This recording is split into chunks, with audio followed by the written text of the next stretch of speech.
Hi, my name is Rachel Goins. I'm just returning to you. I did a previous blog a couple of days ago, and I just wanted to kind of give you, I guess, a little bit of a overview about myself and how Turner syndrome, I guess, has impacted my life. And I guess we'll do a couple more blogs also following this. Just a little bit about me. I was born July 14th, 1982, so that makes me 29 years old. And I was always very small growing up, and but it never raised any concern to my pediatrician. My mom's side of the family was always the women, and they were always petite. So my mom was always told that oh, don't worry about it. She'll hit a growth spurt, which of course I never did. And so by the time I turned 14, my mom decided to kind of seek a second opinion with a pediatric endocrinologist. I do recall the first visit with the pediatric endocrinologist. As soon as she walked in the room, after my mom spoke with her, and she did just a very brief exam. She just kind of turned around and said, "I believe I know what you have. It's a condition called Turner syndrome." This was in 97, I believe, when I was diagnosed. And of course, she said she wasn't sure that the only way to fully determine whether I did have the Turner syndrome was through a blood test and to receive my karyotype. A couple days later, my mom did get a phone call, and I did have the mosaic form of Turner syndrome. Um, However, I was lucky. Don't have any heart conditions. No real hearing issues. I did have a lot of ear infections growing up. Had tubes put in my ears. And no kidney problems, anything like that. So I am fortunate in that aspect.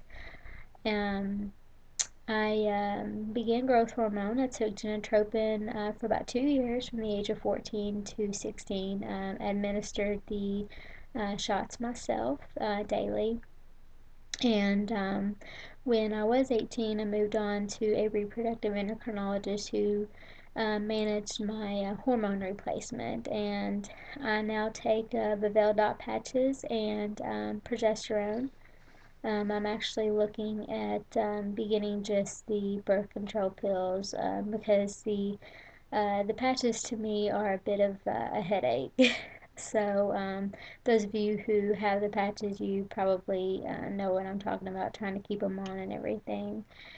Um, I did experience, of course, the infertility part, which I will go into more detail about. Been through IVF with egg donor, been through embryo donation, and been through adoption, and just recently adopted a little girl. Her name is Haley. I adopted her. Um, we got her February of this year. She will be 9 months old next Sunday, and so we count our blessings every day. My husband and I do. I was married. Got married October the 18th, 2003, and just just counting every day as a blessing. I did go to nursing school. I've been a nurse for, I believe, 6 years now.